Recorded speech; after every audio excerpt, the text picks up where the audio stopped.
जय हिंद दोस्तों, स्वागत है आपके अपने यूट्यूब चैनल रोजगार सारथी में। उम्मीद है आप लोग अच्छे होंगे, स्वस्थ होंगे, जिंदाबाद होंगे और अपनी एग्जाम की तैयारी बहुत अच्छे से कर रहे होंगे। आप लोग जैसे कि जानते हैं, हम लोग अभी हिस्ट्री की पढ़ रहे थे। हिस्ट्री हम कहाँ तक कर चुके थे?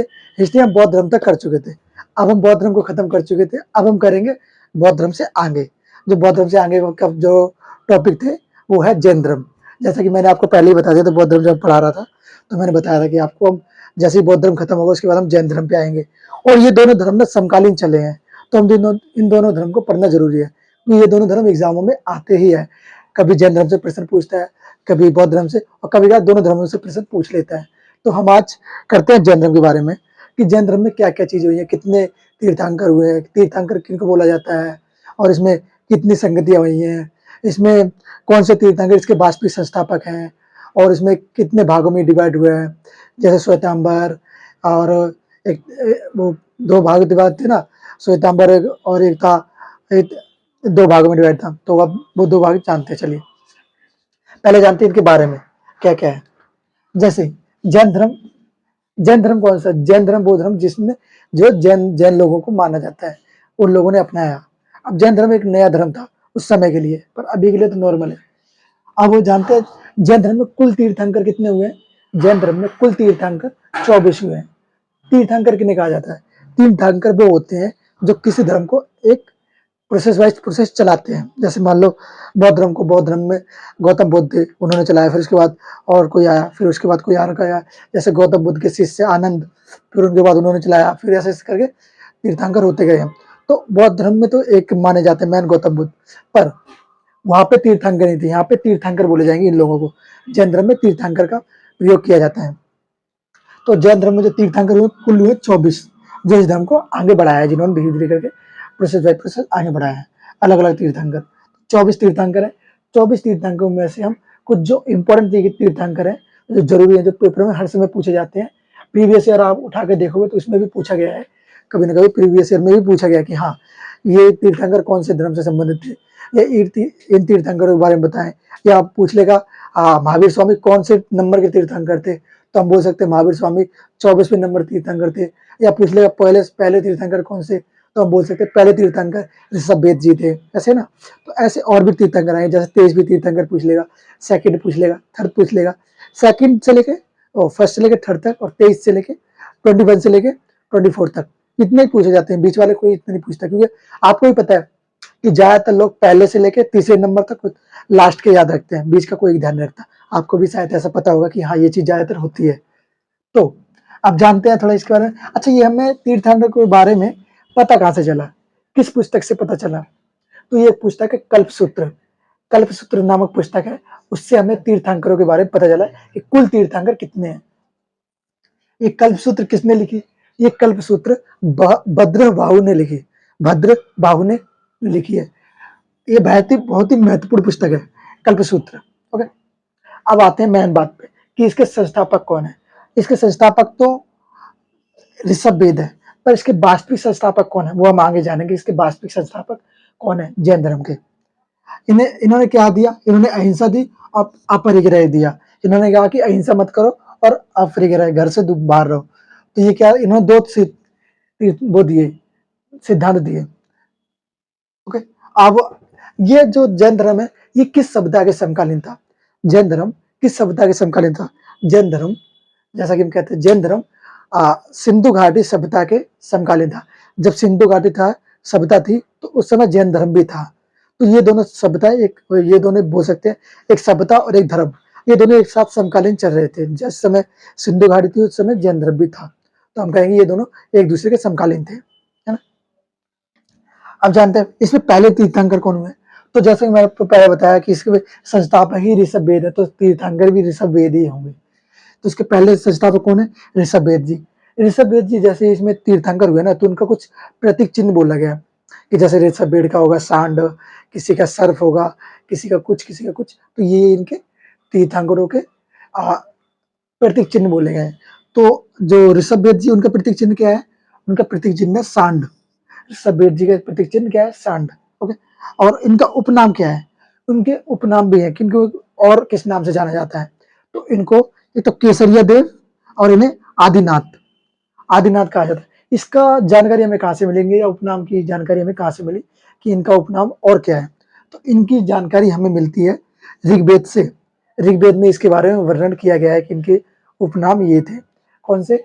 ऋषभवेद। अब आते हैं, अब जानते हैं कौन से, ये हमें इसके इनके बारे में वर्णन कहाँ से मिलता है, इनके उपनाम कौन से हैं? इनके उपनाम है केसरिया देव और आदिनाथ। इसके बारे में जानकारी कहाँ से मिलती है? ये जानकारी हमें मिलती है ऋग्वेद से। इसका वर्णन कहाँ है? ये इसका वर्णन है ऋग्वेद में। इसकी अगर जानकारी आपको लेनी है तो ऋग्वेद में आप जाके देख सकते हैं, जो हमारे वर्णन वो वेद है, वेदांग। और इनके जो ऋषभवेद जी थे, उनके दो पुत्र हुए हैं। उनके दो पुत्र कौन से थे? एक का नाम भारत था और एक का नाम बाहुबली। बाहुबली वो नहीं जो फिल्म वाले बाहुबली है ना, वो नहीं है, ये दूसरे बाहुबली है। इनका एक और नाम है जिसको बाहुबली नहीं, इनको महाबली भी कहा जाता है। इनके जो दो पुत्र है, पहला पुत्र का नाम क्या है? भारत। दूसरे पुत्र का नाम बाहुबली। ये बाहुबली की मूर्ति एक बनी है, वो मूर्ति किसने बनाई है और कहाँ पे है? ये श्रीवरबेल गोला, कर्नाटका में इनकी जो मूर्ति बनाई है वो किसने बनाई है? वो बनाई है चामुंडा राय। जो चामुंडा राय, उन्होंने इसकी मूर्ति बनाई है। तो ये इनके बारे में थोड़ी। अच्छा, आइए अब जानते हैं और थोड़े ये जो 24 तीर्थंकर हुए उनके बारे में, कौन कौन से इंपॉर्टेंट तीर्थंकर है उनके बारे में जानते हैं। तो पहले शुरू करते हैं, पहले सेकंड में पहले तो हम जान चुके थे, सबसे पहले कौन से थे? ऋषभवेद। अब सेकंड नंबर पे कौन से है? सेकंड नंबर पे है अजीतनाथ। सेकंड तीर्थंकर कौन से हुए? वो हुए अजीतनाथ। इनका प्रतीक चिन्ह क्या है? इनका प्रतीक चिन्ह है हाथी। प्रतीक चिन्ह याद रखना है आपको, ये प्रश्न पेपर में पूछा ही जाता है, तो प्रतीक चिन्ह जरूर से जरूर याद रखना। अच्छा, सेकंड तीर्थंकर कौन हुए? सेकंड तीर्थंकर हुए संभवनाथ। सेकंड तीर्थंकर है संभवनाथ। इनका प्रतीक चिन्ह क्या है? इनका प्रतीक चिन्ह है घोड़ा। और तीसरे और 21वें प्रतीक चिन्ह को 21वें तीर्थंकर कौन हुए? वो है नाभीनाथ। इनका प्रतीक चिन्ह क्या है? नीलकमल। और 22वें कौन से हुए? 22वें हुए अष्टनेमी। अष्टनेमी का और या नेमिनाथ, इन्हें अष्टनेमी या नेमिनाथ भी कहा जाता है। इनका प्रतीक चिन्ह क्या है? शंख। ओके। और 23वें कौन है? 23वें तीर्थंकर है पार्श्वनाथ, जिन्होंने 4 सत्य दिए या 4 शिक्षाएं दी हैं। जो 4 शिक्षाएं कौन सी हैं? पहला, सत्य बोलो, अहिंसा और असत्य और अपरिग्रह। सत्य का मतलब होता है हर समय सत्य बोलो, अहिंसा का मतलब अहिंसा मत फैलाओ, और असत्य का मतलब होता है चोरी ना करना। असत्य का मतलब है चोरी ना करना। अपरिग्रह, अपरिग्रह का मतलब होता है धन संचय ना करना। मतलब धन आपके पास ज्यादा इकट्ठा मत करे, जितना है उतने में खुश रहे, ज्यादा सोच कोशिश मत करे मेरे पास ज्यादा आ जाए, ज्यादा आ जाए, ज्यादा आ जाए। ज्यादा धन भी हर प्रॉब्लम की जड़ बनता है। तो ज्यादा धन प्रॉब्लम खड़ी करता है, कम नहीं करता। तो इसलिए कोशिश करें कि जितना हो उतना हो सके कि खुद खा सको, खिला सको, खुश रहो, बस। ज्यादा धन लेने का मतलब है कि अपने आप को प्रॉब्लम में डालना। ओके, तो ज्यादा धन का मतलब बनता नहीं। ये इसमें ये किसने कहा है? ये कहा है जैन धर्म ने। ओके, ये जैन धर्म की कहना है। अब जो आते हैं इसके वास्तविक संस्थापक, जैन धर्म के वास्तविक संस्थापक कौन हुए हैं? जैन धर्म के वास्तविक संस्थापक हुए हैं तीर्थकनाथ, सॉरी 24वें तीर्थंकर कौन है जिसके वास्तविक संस्थापक हुए? वो है महावीर स्वामी। महावीर स्वामी जी, ये जो बौद्ध धर्म के जो सॉरी जैन धर्म के वास्तविक संस्थापक हैं। कौन है? महावीर स्वामी जी। इन्होंने 5वीं शिक्षा जोड़ी। 4 शिक्षा किसने दी थी? 4 शिक्षा दी थी ये पार्श्वनाथ जी ने, पर 5वीं शिक्षा जो थी वो थी ब्रह्मचार्य। ब्रह्मचार्य रहो, शादी मत करो, बच्चे मत करो, कुछ भी मत करो, ब्रह्मचार्य रहो, सिर्फ ब्रह्मचार्य जीवन व्यतीत करो। तो ये किसने जोड़ा था? ये जोड़ा 5वां किसने? महावीर स्वामी, जिसके वास्तविक संस्थापक है जैन धर्म के। ओके, इनका प्रतीक चिन्ह क्या है? महावीर स्वामी का प्रतीक चिन्ह क्या है? सिंह या शेर। सिंह या शेर, शेर की तरह धाड़ है तो प्रतीक चिन्ह में सिंह ही होगा उनका। ओके, जन्म जन्म इनका कब हुआ? जन्म हुआ 540 बीसी में। कहां पे हुआ? कुंडलग्राम वैशाली। Okay, 540 BC, Kundalgram Vaishali. अब इनकी मृत्यु कब हुई है? इनकी मृत्यु हुई है 468 बीसी में, 468 बीसी। अच्छा, इन मृत्यु हुई कहां पे? मृत्यु हुई पावापुरी। पावापुरी किस दिन? वो दिन कौन सा था?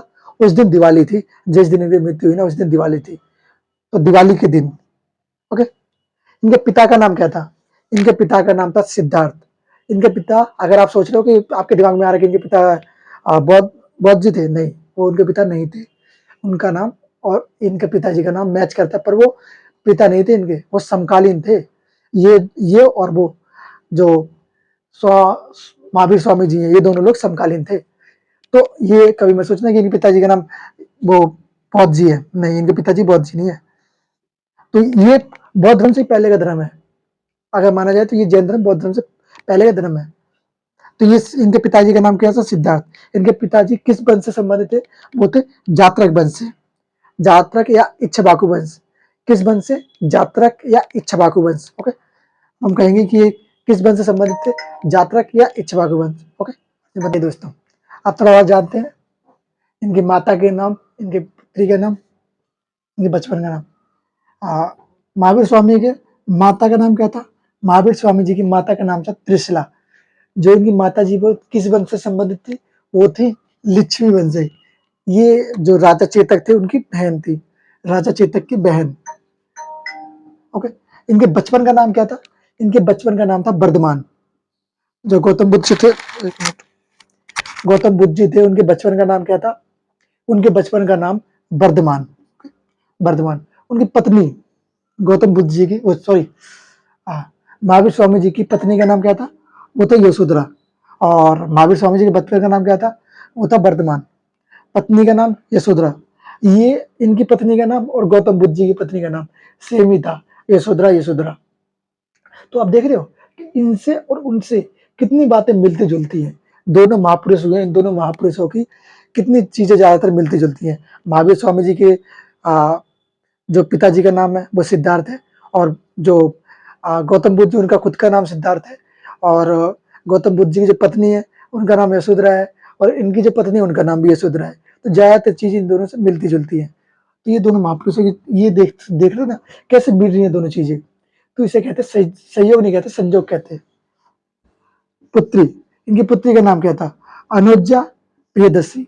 अनुजा प्रियदर्शी इनकी पुत्री का नाम। इनकी पुत्री की शादी किससे हुई थी? इनकी पुत्री की शादी हुई थी जमाली, जो इनके दामाद थे। और जो महावीर स्वामी जी थे, इन्होंने जो अपना पहला उपदेश दिया वो अपने दामाद को ही दिया था। पहला उपदेश अपने दामाद को दिया था। ओके, किस भाषा में दिया? वो भाषा थी अर्ध मागधी भाषा। अर्ध मागधी भाषा में सबसे पहले उपदेश दिया।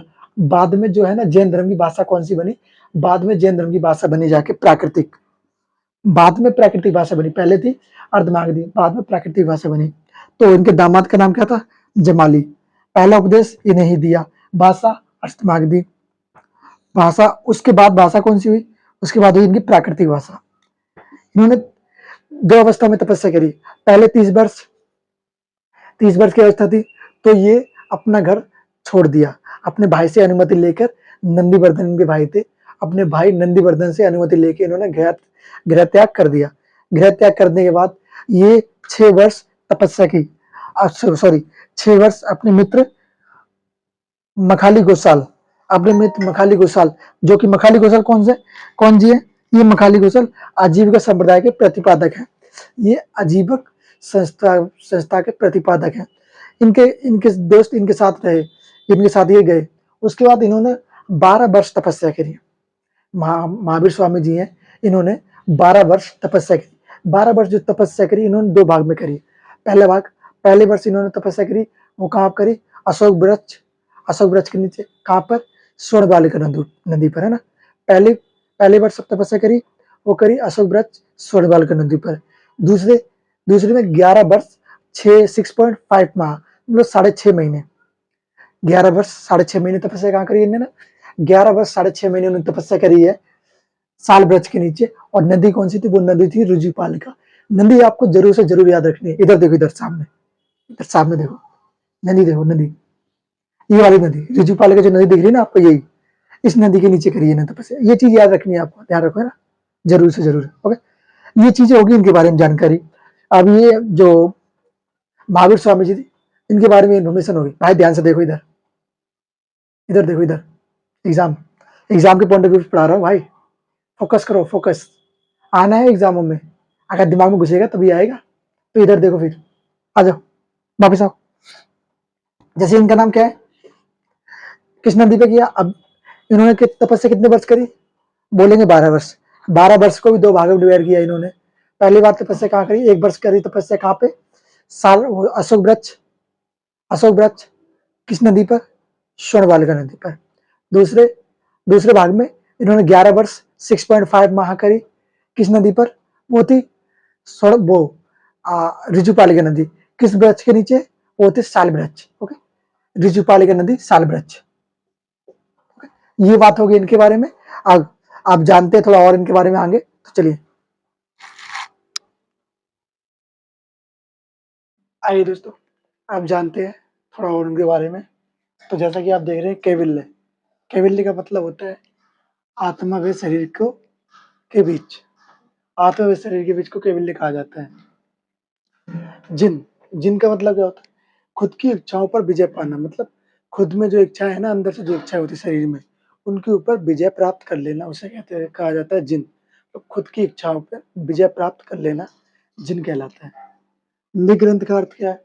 निग्रंथ का अर्थ है शारीरिक बंधनों से मुक्त, मतलब अंदर से जो होता है ना कि कुछ प्रश्न उठते हैं, कुछ लालसाएं जगती हैं कि ये कर लो वो कर लो, वो शारीरिक बंधनों से मुक्त, सारे प्रकार से बंधन होते हैं ना जो, उनसे मुक्त, जैसे फैमिली हो गई, दोस्त हो गए, बच्चे हो गए, बीवी हो गई इत्यादि, सबसे मुक्त, किसी का कोई मोह नहीं है, उसे कहते हैं निग्रंथ। ओके, अब जैन धर्म के त्रिरत्न, जैन धर्म में 3 रत्न और हुए। तो 3 रत्न कौन से?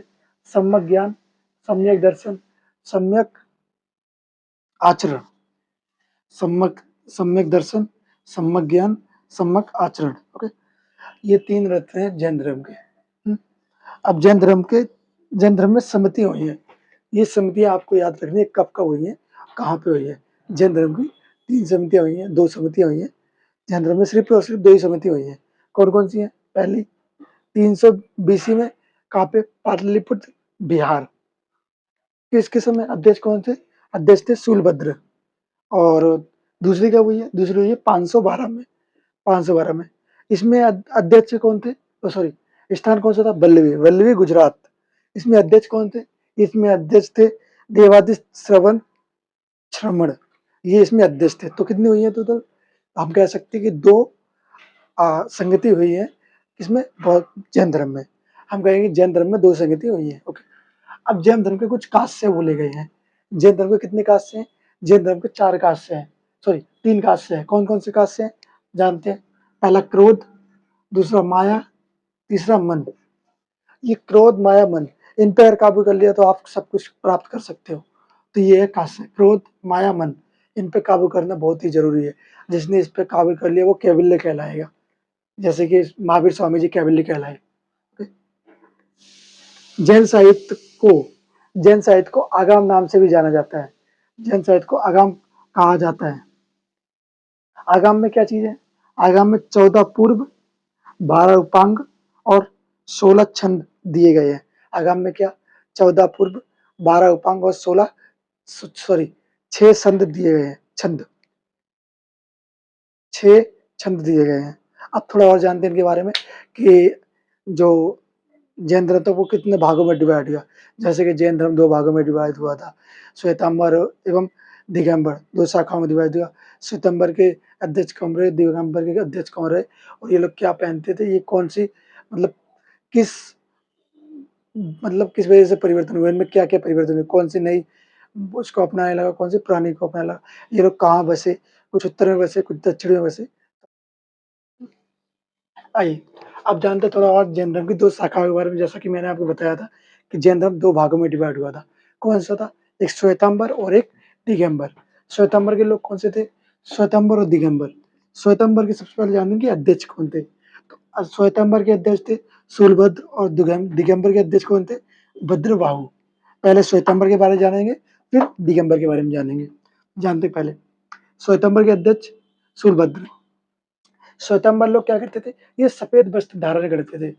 ये लोग सफेद वस्त्र पहनते थे। जैसे आप लोग बहुत बार देखा होगा जैन धर्म में जो होते हैं वो ज्यादातर सफेद वस्त्र ही धारण करते हैं। तो सफेद वस्त्र धारण करते थे। ये रहते कहाँ थे? ये लोग उत्तरी भारत में ही रहे। ये लोग जो है श्वेतांबर शाखा के, ये लोग उत्तरी भारत में रही रहे, है ना। और जो दिगंबर आप आते हैं दिगंबर वालों पे, दिगंबर वाले लोग, ये भद्रबाहु, इसके अध्यक्ष भद्रबाहु रहे। ये लोग क्या कहते, ये लोग निवस्त्र रहते थे, मतलब कोई वस्त्र नहीं पहनते थे। ये लोग नग्न अवस्था में रहते थे, नंगे रहते थे। ये लोग वस्त्र नहीं पहनते थे। और ये लोग कहाँ चले गए? ये लोग उत्तरी भारत छोड़कर दक्षिणी भारत में प्रवेश कर गए। उत्तरी भारत छोड़ के ये दक्षिणी भारत में चले गए थे। ओके, अब जानते हैं जैन शाखा। जैन शाखाएं कितनी थी? सॉरी, जैन संघ। जैन संघ कितने हैं? जैन संघ में क्या है? 11 गढ़ धर है, 11 गढ़ धर है। और महावीर स्वामी की मृत्यु के अध्यक्ष, महावीर स्वामी जब थे तो उनकी मृत्यु के बाद उनके अध्यक्ष कौन बने इस धर्म के? तो बने इंद्रभूति। एक मिनट, किसको दे दोगे? हेलो, हाँ, बस आ रहे, रिकॉर्डिंग करते हैं थोड़ी। ओके, अब आते हैं, आप जानते हैं कि और महावीर स्वामी की मृत्यु के समय अध्यक्ष कौन थे? जब उनकी मृत्यु हुई तो उस समय अध्यक्ष कौन थे? तो थे इंद्रभूति। उसके बाद अगले अध्यक्ष कौन बने? सुर्धमान। सुर्धमान अगले अध्यक्ष बने। उसके बाद जैन भिक्षुणी संघ की अध्यक्षता कौन बनी? भिक्षुणी संघ क्या, जिसमें महिलाएं शामिल होती हैं। महिलाओं की अध्यक्षता कौन बनी? हम अध्यक्ष नहीं कहेंगे, उन्हें अध्यक्षता कहेंगे, क्योंकि महिलाओं के लिए अध्यक्षता का प्रयोग किया जाता है, अध्यक्ष का प्रयोग नहीं किया जाता। तो अध्यक्षता कौन थी? अध्यक्षता थी चंदना। उस समय अध्यक्षता कौन थी? चंदना। ओके, अब जैन सिद्धांत का जानते हैं। जैन सिद्धांत किसमें दिया गया है? जैन सिद्धांत दिया गया है ज्ञान मीमांसा। ज्ञान मीमांसा एक पुस्तक है, उसमें दिया गया है ज्ञान सिद्धांत। ज्ञान सिद्धांत को कितने भागों में डिवाइड किया गया? ज्ञान सिद्धांत को 2 भागों में डिवाइड किया गया। पहला एकतावाद, दूसरा स्थायित्ववाद। एकतावाद एवं स्थायित्ववाद। एकतावाद का मतलब क्या है और स्थायित्ववाद का मतलब क्या है, ये जानते हैं। एकतावाद में मतलब, सॉरी, अनेकतावाद और स्थायित्ववाद। अनेकतावाद में क्या है? प्रत्येक जीव वस्तु अनेक गुण होते हैं, मतलब प्रत्येक जीव और प्रत्येक वस्तु में अनेकों गुण होते हैं। जैसे मान लो मैं ये मार्कर यूज कर रहा हूँ, ये भी एक वस्तु है, इसमें क्या गुण है? ये लिखता है मार्कर, बोर्ड पे लिखने का इसका गुण, ये मैं लिख रहा हूँ तो इसका गुण है। मैं एक वस्तु या मैं एक जीव हूँ, मैं क्या कर रहा हूँ? मैं आपको पढ़ा रहा हूँ तो मैं जीव हूँ, मेरे अंदर भी एक गुण है। तो ये आपके अंदर भी गुण है, आप पढ़ रहे हो, आप किसी की तैयारी कर रहे हो, तो ये गुण होते हैं। तो ये क्या क्या क्या कहा गया? प्रत्येक जीव व वस्तु अनेकों गुण होते हैं, कोई ना कोई गुण होता है किसी जीव या वस्तु में। और श्वेतंबर शाखा वाले क्या कहते हैं? जो सॉरी स्थायीवाद वाले क्या कहते हैं?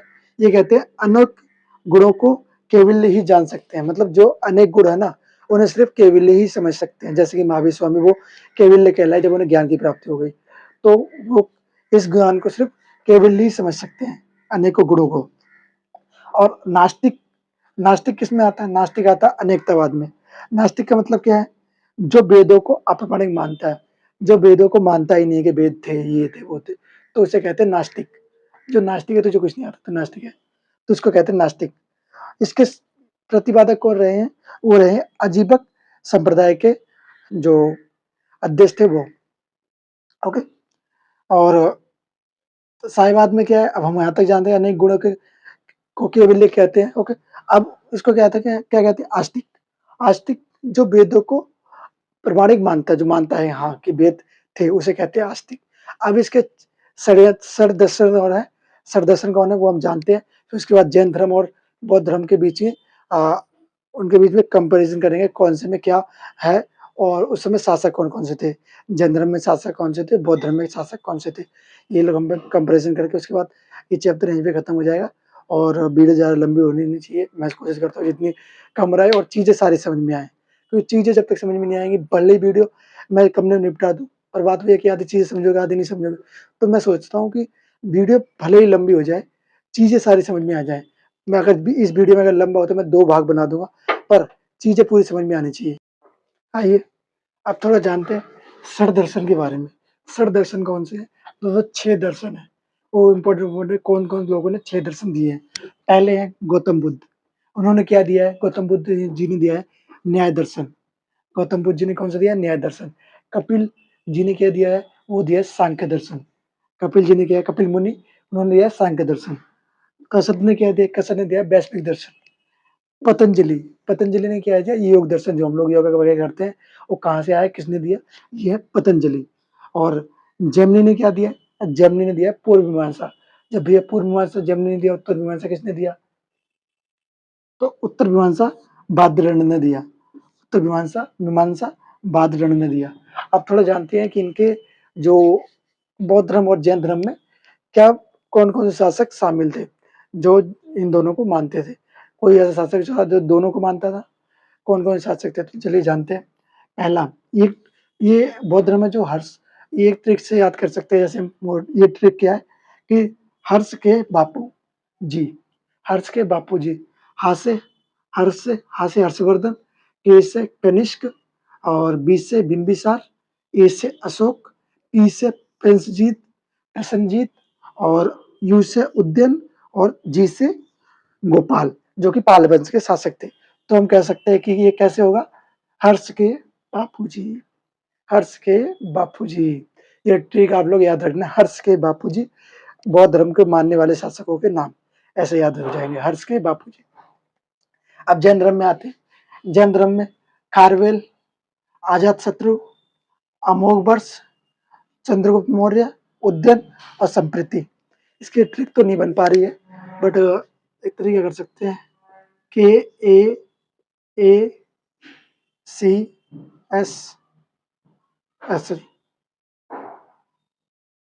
यू एस, ये से याद कर सकते हैं, के ए सी एस यू।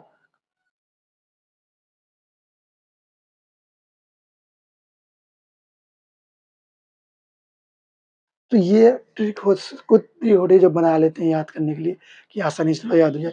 तो ये तो अर्श के बापू जी जैन धर्म का, और ये हो गया, सॉरी, ये जैन धर्म के अर्श के बापू जी बौद्ध धर्म के, और ये हो गए जैन धर्म के। तो दोनों आपको याद रखना है, ये जैन धर्म, ये बौद्ध धर्म। और हमारी वीडियो आज यहीं पे खत्म होती है।